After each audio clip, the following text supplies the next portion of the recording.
Hello दोस्तों, welcome back my channel Gurukul शिक्षा केंद्र। आई होप आप लोग अच्छे होंगे। फ्रेंड्स, आज मैं क्लास 10th का मैथ बताने वाला हूं, जिसमें पहला चैप्टर है रियल नंबर, जिसको हिंदी में वास्तविक संख्या बोलते हैं।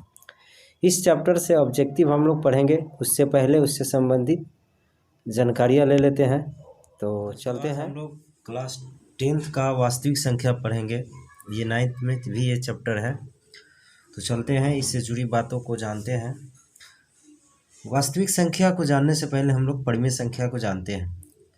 परिमेय संख्या को अंग्रेजी में रेशनल नंबर बोलते हैं। और जो संख्या p बाई क्यू के रूप में हो, जहाँ p और q क्या होता है, पूर्णांक संख्या हो, और q not equal to zero, मतलब q का मान जीरो नहीं होगा, उसे परिमेय संख्या कहेंगे। जैसे कि एग्जाम्पल में आप देख सकते हैं, 2/3 है, -4/5 है, -2 है, 0 है, 0 के नीचे 1 होता है, और -2/-5 है। ये सब क्या है? परिमेय संख्या है, क्योंकि इसके नीचे 0 नहीं है। उसके बाद ये रूट में 25 है, पर इसको बाहर निकालेंगे तो पूरा वर्गमूल 5 हो जाएगा, इसलिए ये भी परिमेय संख्या है। और 4/9 का भी वर्गमूल क्या हो जाएगा? 2/3 हो जाएगा, पूरा निकल जाएगा। तो ये हो गया परिमेय संख्या। अगला है हम लोग का अपरिमेय संख्या। अपरिमेय संख्या को इरेशनल नंबर बोलते हैं। ये उसके ठीक विपरीत होते हैं। जो संख्या p बाई क्यू के रूप में न हो, और जहाँ p और q क्या है, पूर्णांक संख्या न हो, और साथ ही साथ q का मान नॉट इक्वल टू जीरो होना चाहिए, मतलब q का मान जीरो नहीं होना चाहिए, ऐसे संख्या को अपरिमेय संख्या बोलते हैं। जैसे कि ये आप देख सकते हैं, √5 है, √3 है, ये सब क्या है? अपरिमेय संख्या है, क्योंकि इसका वर्गमूल पूरा नहीं निकलेगा, पॉइंट के बाद भी इसका मान निकलता है, जिससे क्या होता है? अपरिमेय संख्या होता है। और ये पाई जो है, ये भी अपरिमेय संख्या है। ये बहुत इंपॉर्टेंट है। ये पूछता है कि पाई अपरिमेय संख्या है या परिमेय संख्या, तो ये अपरिमेय संख्या होता है, ये याद रखना है। उसके बाद ये है -√7/2, ये सब क्या है? अपरिमेय संख्या है, क्योंकि इसका पूरा वर्गमूल जो है निकालने पर नहीं निकलता है, पॉइंट के स्थान तक अंक अनंत निकलते हैं। अब हम लोग जानेंगे वास्तविक संख्या। वास्तविक संख्या को अंग्रेजी में रियल नंबर बोलते हैं। परिमेय और अपरिमेय संख्याओं को वास्तविक संख्या बोलते हैं। मतलब जो संख्या परिमेय अपरिमेय मिला रहता है, वैसे संख्या को क्या बोलेंगे? वास्तविक संख्या बोलेंगे। मतलब दुनिया के कोई भी संख्या वास्तविक संख्या होते हैं। ये 1/3 है, 0 है, -√3 है, 5/2 है, ये सब क्या है? अपरिमेय संख्या, सॉरी, वास्तविक संख्याएं हैं। अब हम लोग पढ़ते हैं, इससे जुड़ी और कुछ बातें हैं। तो ये है यूक्लिड विभाजन परिमेय का। ये यूक्लिड जो है, यूक्लिड वैज्ञानिक का नाम है, और विभाजन का मतलब बांटना होता है। परिमेयिका का मतलब हम लोग भी जानते हैं। इसको अंग्रेजी में यूक्लिड डिवीजन लेमा बोलते हैं। देखिए, परिमेयिका को हम लोग लेमा बोलते हैं अंग्रेजी में। यह एक कथन है जिसके द्वारा किसी भी कथन को साबित करते हैं। जैसे कि यहाँ पे हमने माना कि a और b, और a बड़ा है b से, दो धनात्मक पूर्णांक के लिए ऐसा अद्वितीय पूर्णांक q और r प्राप्त होता है कि, यहाँ पे देख सकते हैं, a = bq + r, जहाँ r का मान क्या होगा? 0, b से छोटा होगा, और 0 से बड़ा और बराबर भी हो सकता है। r का मतलब होता है रिमाइंडर, जिसको शेष बोलते हैं, शेषफल।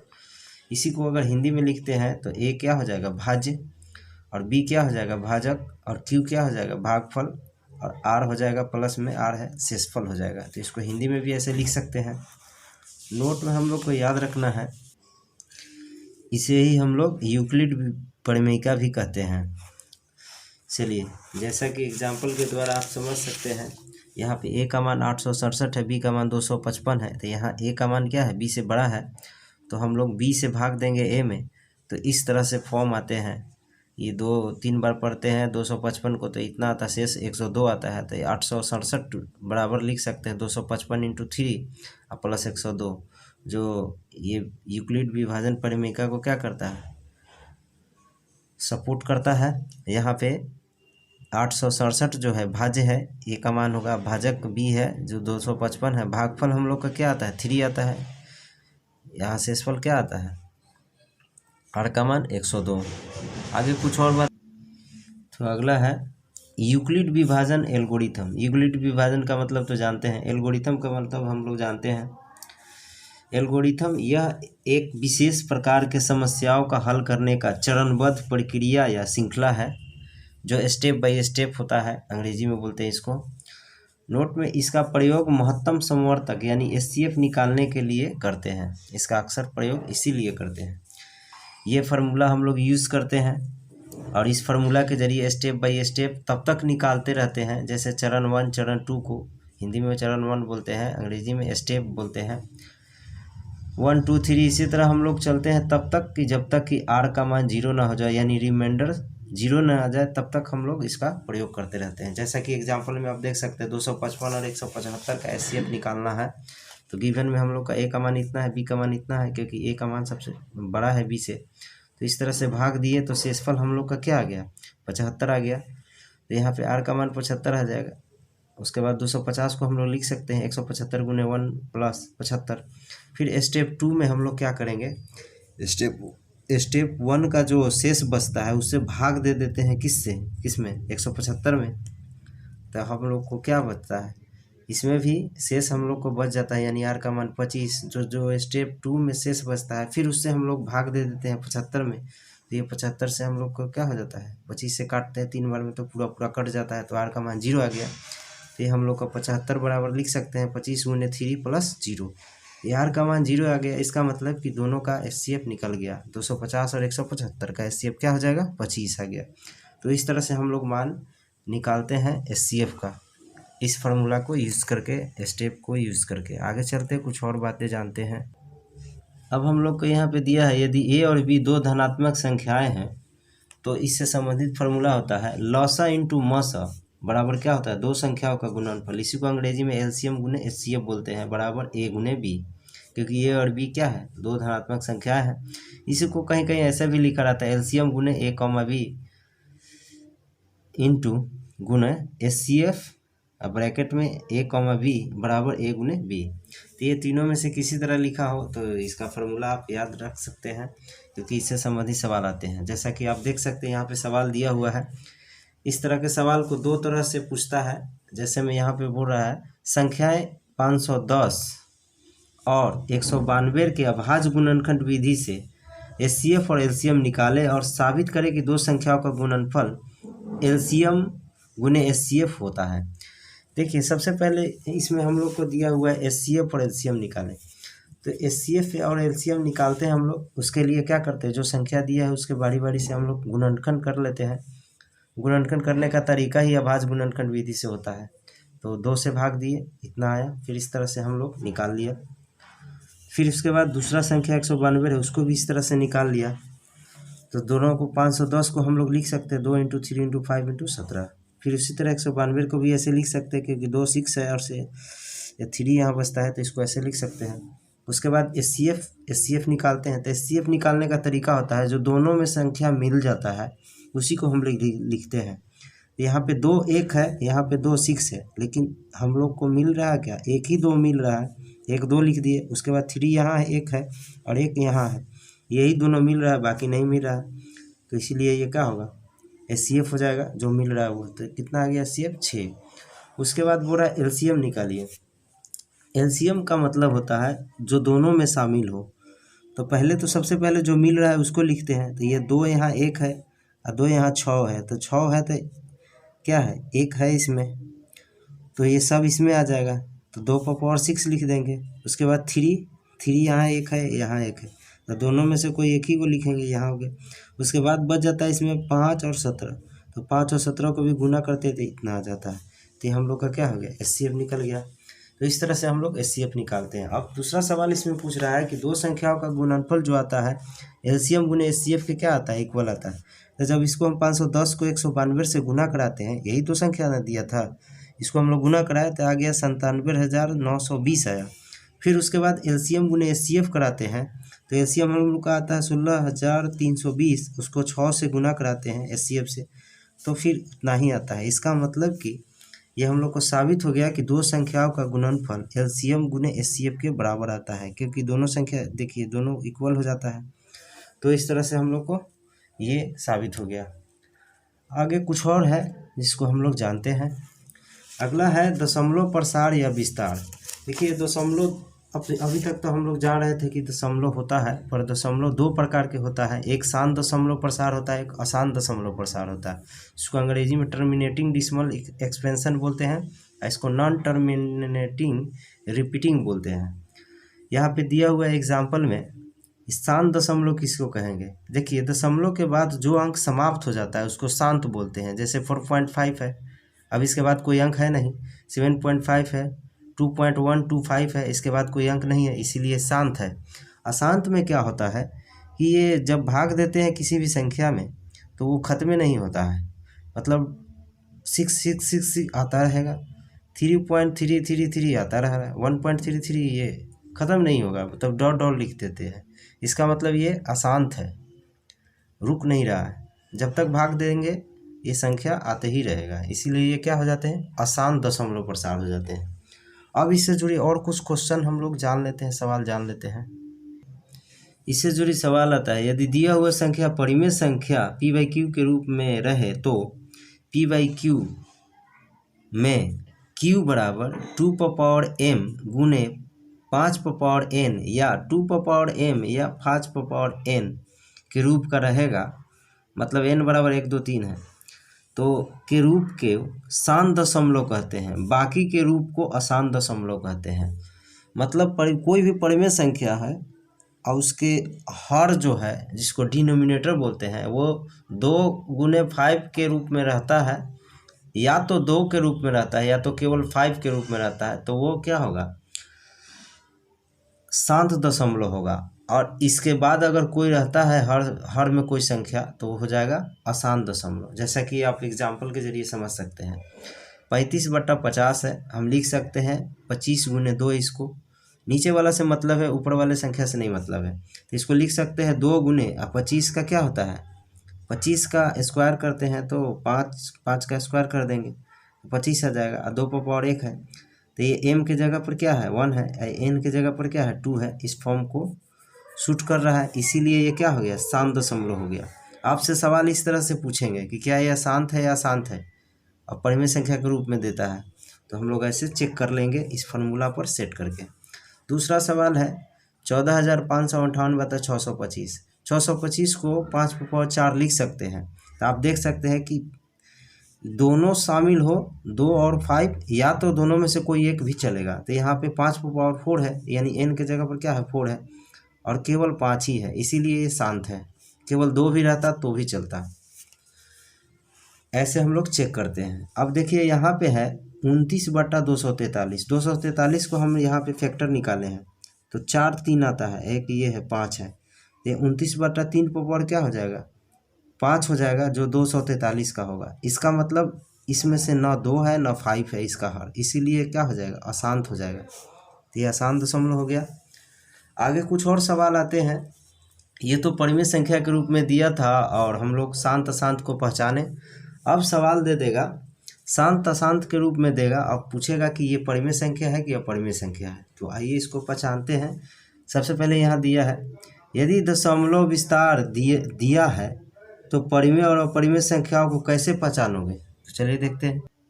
जैसा कि यहाँ पे दिया है, यदि दशमलव विस्तार शांत हो तो आप पहचान जाइए कि ये परिमेय संख्या है, इसमें कोई प्रॉब्लम नहीं होना चाहिए। यदि दशमलव विस्तार अशांत हो तो इसमें परिमेय संख्या और अपरिमेय संख्या दोनों शामिल रहता है। जैसा कि एग्जाम्पल के जरिए समझ सकते हैं। ये पहला था, दशमलव विस्तार शांत हो तो परिमेय संख्या आप देख सकते हैं 7.5, 6.25, ये सब तो शांत है, इसीलिए ये दोनों क्या है? परिमेय संख्या है। लेकिन यहाँ पे आप देख सकते हैं ये दशमलव के बाद भी 666 क्या है? चलता जा रहा है, तो ये अशांत है। लेकिन वही अंक रिपीट हो रहा है बार बार, इसीलिए ये क्या हो गया? परिमेय संख्या हो गया। इसको ऐसे भी लिख सकते हैं, ये डॉट डॉट न लिख करके 6 पर रेकरिंग का साइन दे देते हैं, तो यही उसको ऐसे भी लिख सकते हैं, इसीलिए ये परिमेय संख्या हो गया। अब देखिए यहाँ पे 5.234 यानी आगे भी 234 रिपीट होते जाएगा, तो इसके लिए हम लोग क्या करते हैं? 234 पर बार लगा देते हैं, तो ये भी क्या हो गया? परिमेय संख्या हो गया, क्योंकि वही संख्या बार बार रिपीट हो रहा है। लेकिन ऐसे संख्या जो बार बार चेंज हो जाता है, देखिए 2 पॉइंट के बाद वन होता है, टू होता है, उसके बाद 2 गो वन होता है, उसके बाद 3 गो वन हो जाता है। तो इस तरह की संख्या को हम लोग अपरिमेय संख्या बोलेंगे। यहाँ पे ये भी वही है, अब देख सकते हैं यहाँ 2 जीरो है, यहाँ 3 जीरो है, तो ये हमेशा बदलते जा रहा है और आगे तक चलते जा रहा है। इसीलिए ऐसे दशमलव को हम लोग अपरिमेय संख्या बोलेंगे। तो मुझे उम्मीद है कि आपको समझ में आ गया होगा। अब हम लोग चलते हैं केसी सिन्हा का ऑब्जेक्टिव प्रश्न बनाते हैं। पहला सवाल है 3 माइनस रूट 3 है। देखिए हम पहले भी बताए थे कि परिमेय अपरिमेय संख्या का जोड़ घटाव गुना भाग क्या होता है, अपरिमेय संख्या ही होता है। तो यहाँ पे हम देख रहे हैं क्या, ये 3 परिमेय संख्या है और माइनस रूट 3 अपरिमेय संख्या है। तो परिमेय संख्या में से अपरिमेय संख्या घट रहा है, मतलब ये भी अपरिमेय संख्या ही होगा। तो ये क्या हो गया, ऑप्शन बी हो गया। और दूसरा क्वेश्चन है निम्नलिखित में कौन परिमेय संख्या है। परिमेय संख्या आपको पता है कि जो पी बाई क्यू के रूप में होता है और रूट से पूरा पूरा निकल जाता है। तो यहाँ पे हम देख रहे हैं क्या, 49/64, इसका वर्गमूल पूरा पूरा निकल जाएगा क्योंकि 49 का 7 होता है और 64 का 8 होता है, तो 7/8 हो जाएगा। तो ये ऑप्शन हम लोग का क्या हो गया, ए हो गया। अब बाकी सब का पूरा पूरा वर्गमूल नहीं निकलेगा। तो चलते हैं अगला सवाल। सवाल नंबर 3 है निम्नलिखित में कौन अपरिमेय संख्या। देखिए ये सब तो परिमेय संख्या ही है क्योंकि ये सब का पूरा पूरा वर्गमूल निकल जाएगा, लेकिन इसका नहीं होगा। अब देख सकते 3/5 का पूरा पूरा वर्गमूल नहीं निकलेगा और ये 49 है, इसका भी निकल जाएगा। इसका मतलब ऑप्शन सी हो गया हम लोग का। अगला सवाल है इनमें कौन सी संख्या अपरिमेय है। देखिए 9 का वर्गमूल पूरा पूरा निकलते हैं तो 3 होता है, 25 का 5 होता है, 49 का 7 होता है, ये 20 का नहीं होगा। इसको हम लोग अपरिमेय संख्या के रूप में देखते हैं, ये ऑप्शन हो गया बी। अगला सवाल है 2√2 है, ये तो अपरिमेय संख्या है क्योंकि 2 जो है परिमेय संख्या है और √2 अपरिमेय संख्या। अब इसके साथ गुना है तो अभी तो पता है कि परिमेय अपरिमेय का गुना क्या होता है, अपरिमेय ही होता है। ये ऑप्शन हो गया बी हम लोग का। निम्नलिखित में π/2 क्या है। पाई तो अपरिमेय संख्या है, अब इसको 2 से भाग देंगे या गुना करेंगे, कुछ भी करते हैं तो ये भी अपरिमेय संख्या ही होता है। तो हम लोग का ऑप्शन क्या हो गया, बी हो गया। निम्नलिखित में कौन अभाज्य संख्या है। अभाज्य संख्या आपको पता होना चाहिए, वे होते हैं जो अपने आप से ही कटते हैं। तो इसमें क्या है, 11 जो है वो 11 से ही कटेगा। ये ऑप्शन हो गया क्या, सी हो गया। इतना में 2 का अधिकतम घात है। देखिए इसको अब हम लोग फैक्टर करते हैं तो पता चल जाएगा। चलिए इसको करते हैं। तो यहाँ पे हमने क्या देखा, 2 का अधिकतम घात पूछ रहा है तो 2 से हमने इसमें भाग दे दिए, 2 से इसका फैक्टर निकाले तो 2 कितने आते हैं, 1 2 3 4 5। इसका मतलब कि इसको लिख सकते हैं 2⁵। तो 2 का अधिकतम घात क्या हो गया, 5 हो गया। तो ये ऑप्शन आपका क्या हो गया, सी हो गया। अगला सवाल निम्नलिखित में कौन परिमेय संख्या है। देखिए ये तो √3 है, इसका पूरा वर्गमूल निकलेगा नहीं, ये अपरिमेय है, ये भी अपरिमेय है, ये भी अपरिमेय है। तो ये √2 कट जाता है तो ये 2 बचता है, इसका मतलब बी हम लोग का आंसर हो जाएगा। इसमें कौन परिमेय संख्या है। चलिए ये तो अपरिमेय संख्या ही है क्योंकि √5 से भाग दिया गया है, ये भी है, ये भी है, ये होगा। आप इसको लिख सकते हैं 25 गुने √3, आइए 48 को लिख सकते हैं √16 गुने √3 कट जाता है तो बचता क्या है 5/4। तो ये हम लोग का क्या हो गया, ऑप्शन नंबर डी हो गया। अगला सवाल है 2 क्रमिक सम संख्याओं का HCF होगा। देखिए 2 क्रमिक सम संख्या कह रहा है, सम संख्या शुरू होता है 2 से, 2 4 6, तो 2 क्रमिक सम संख्याओं का HCF होगा। HCF वो होता है जो दोनों में मिल जाता है। तो 2 को हम लोग क्या लिखेंगे, 2 ही लिखेंगे। और फिर 2 क्रमिक का बात कहता है तो 1 4 होगा, तो 4 को 2 गुने 2 लिखेंगे। तो आपको पता होना चाहिए जो दोनों में शामिल होता है वही होता है क्या, HCF। तो दोनों में 2 है, इसीलिए ऑप्शन क्या हो गया, बी। अगला है एक ही तरह के सवाल बहुत है, जैसे देखिए कौन परिमेय संख्या है। ये √2 कट जाएगा, 2/3 बचेगा, ये परिमेय संख्या हो गया। 2 या 2 से अधिक अभाज्य संख्याओं का मौसा होता है। देखिए 2 या 2 से अधिक अभाज्य संख्या होगा तो उसका मौसा का मतलब HCF होता है, महत्तम। तो अब अभाज्य संख्या लेते हैं तो 2 है, 3 है, 5 है, अब 11 है, 7 भी है, ये सब का HCF निकालते हैं तो इसमें कोई कॉमन नहीं है, बस एक संख्या होगा, वो होगा 1। एक सब में मल्टीप्लाई हो सकता है, इसलिए हम लोग का ऑप्शन क्या हो गया, ए। अगला है, दो परिमेय संख्याओं के बीच अधिकतम कितनी परिमेय संख्याएं हो सकती है। देखिए 9th क्लास का सवाल है, दो परिमेय संख्या के बीच में हम लोग निकालते थे तो अनेक अपरिमेय संख्या हो सकता है, इसलिए हम लोग का ऑप्शन क्या हो गया, डी। अनेक का मतलब अनंत भी होता है, अनगिनत भी होता है। चलिए 15 नंबर सवाल है, कौन सा अपरिमेय संख्या है। अपरिमेय संख्या अभी भी बताया हम कि जो रूट से बाहर नहीं निकल सकता हो, जैसे कि यहाँ पे देख रहे हैं सी होगा, यहाँ पे 49/9 ये सब निकल जाएंगे रूट से पूरा बाहर, इसलिए ऑप्शन सी हो गया। अगला है, वृत्ताकार पथ पर 3 धावक एक ही स्थान से दौड़ना शुरू करता है तो एक चक्कर लगाने में क्रमशः 2 घंटे, 4 घंटे और 6 घंटे लगते हैं। तीनों को प्रस्थान बिंदु पर पुनः मिलने में लगा समय होगा। देखिए ये जितना भी दिया हुआ है 2, 4, 6 ये सब का हम लोग क्या करेंगे, एलसीएम निकालते हैं। अगर एलसीएम जो आएगा वही उसका क्या होगा, तीनों का मिलने का समय होगा। चलिए 2, 4, 6 का निकालते हैं, 2, 4, 6, आपको एलसीएम पता है, 2 से लगाते हैं ये 3 होता है। चलिए 2 दूना 4, 4 तिया 12, इसका मतलब कि 12 घंटे के बाद एक दूसरे को मिल जाएंगे। अगला सवाल है,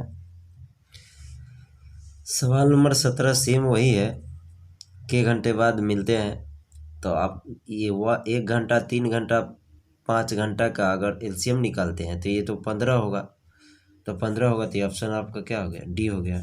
अगला सवाल है, भाग लेमा ए बराबर बी क्यू प्लस आर में क्यू बराबर 0 हो जाता है। तो देखिए क्यू का मान 0 हो जाएगा तो यहाँ पे ये बी के साथ जो भी संख्या है ये भी 0 हो जाएगा, और ए किसके, आर के बराबर हो जाएगा। इसका मतलब कि बी का जो मान है ए से क्या हो जाएगा, बड़ा हो जाएगा। बी का मान जो है ए से बड़ा हो जाएगा। तो चलिए ये ऑप्शन हम लोग का क्या हो गया, 1 हो गया। अगला सवाल है, भाग लेमा ए बराबर बी क्यू प्लस आर में आर बराबर 0 होगा जब, आर का मतलब रिमाइंडर होता है।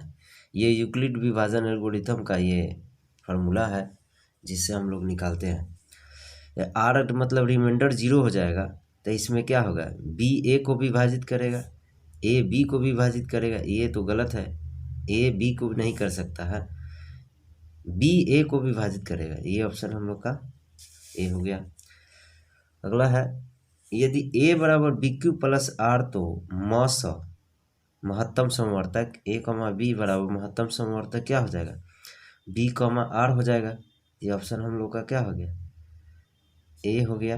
अगला है, सवाल नंबर 21 में है, यूक्लिड विभाजन एल्गोरिथम दो धनात्मक पूर्णांकों के निम्नलिखित में किसके परिकलित करने की तकनीक है।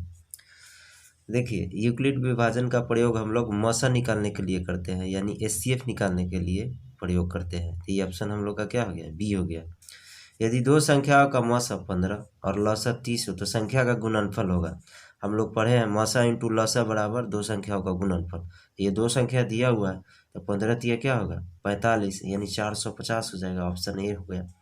अगला सवाल है, प्रत्येक धनात्मक सम पूर्णांक के लिए निम्नलिखित में कौन सत्य है। देखिए धनात्मक की बात कर रहा है और सम होना चाहिए, तो इसमें अगर n के जगह पर हम लोग क्या रखेंगे, 1, 2, 3 डॉट डॉट डॉट रखते हैं, और किस ऑप्शन में सम संख्या आता है। अगर यहाँ रखते हैं तो 1 रखते हैं तो 2 1 3 हो जाएगा, 2 रखते हैं तो 2 2 4 1 5 हो जाएगा, ये तो विषम आ रहा है।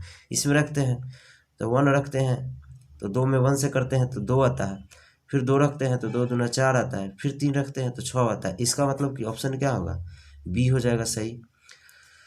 अगला सवाल है, 6250 के अभाज्य गुणनखंड में 5 का अधिकतम घातांक क्या होगा। चलिए इसको भी हम लोग गुणनखंड करते हैं, तो आप देख सकते हैं कि 5 से हमने इसको गुणनखंड किया तो इसमें 5 की संख्या कितनी है, 1 2 3 4 5, तो इसको हम लोग 5 पर पावर 5 लिखेंगे, तो इसमें घातांक क्या हो जाएगा 5 होगा, ऑप्शन नंबर बी हो गया।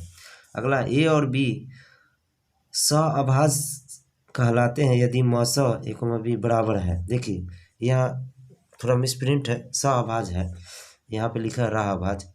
देखिए सअभाज्य ए और बी होगा, जैसे कि सअभाज्य वो होते हैं जो एक दूसरे से क्या होते हैं, अलग होते हैं, जो दोनों में कॉमन संख्या नहीं होते हैं। जैसे कि 2 और 3, 3 और 5, 5 और 7, इसमें कोई भी कॉमन संख्या नहीं है और उसका मौसा निकालते हैं तो एक ही होगा, एक ही ऐसा संख्या जो दोनों में गुना हो सकता है, वरना कोई नहीं होगा। तो ये ऑप्शन हम लोग का बी हो गया। 26 नंबर सवाल है, इसमें इतना में कितना दशमलव प्रसार शांत है। देखिए हमने बताया था शांत और अशांत को चेक करने के लिए कि किसी संख्या में अगर 2m गुने 5n के रूप में भाग दिया गया है, या 2m हो केवल, या 5n हो, ये तीनों कंडीशन में से कोई कंडीशन अगर लागू है उसमें, तो वो क्या हो जाएगा, शांत हो जाएगा। जैसा कि आप देख रहे हैं पहला ही ऑप्शन क्या है, 2 का मल्टीपल क्या होता है, 16 होता है। 2 गुने 2 4 बार लिखते हैं तो 16 आ जाता है, बाकी 100 बचता है तो वो 5 का है। इसका मतलब कि ये ऑप्शन हम लोग का क्या हो जाएगा, ए हो जाएगा। बाकी सब क्या है, अशांत है। अगला सवाल है 27 में, इतना है। देखिए अगर पॉइंट के बाद कोई संख्या है और वो रिपीट हो रहा है, इसीलिए इस पर बार लगाया जाता है, ये जो बार का साइन है, इसका मतलब इसके बाद वही संख्या 5 6 4 ही संख्या रिपीट होगा। और जब रिपीट होता है वही संख्या तो वो क्या होता है, परिमेय संख्या होता है। तो ये हम लोग का ऑप्शन क्या हो गया, बी हो गया। अगला सवाल है 2.128 है, 2.12, फिर 1 2 हो जाता है, फिर 2 होता है, 1 3 हो जाता है। तो ये अपरिमेय संख्या है, क्योंकि पॉइंट के बाद जो स्थान है वो बढ़ते जा रहा है, तो ये हो जाएगा अपरिमेय संख्या। ये 28 नंबर का सी हो गया आंसर। तो दोस्तों मुझे उम्मीद है कि आपको ये ऑब्जेक्टिव प्रश्न जो बताया पसंद आया होगा। तो अपने दोस्तों को भी शेयर करें और चैनल को सब्सक्राइब नहीं किए हैं तो सब्सक्राइब करें। मिलते हैं अगले वीडियो में, धन्यवाद।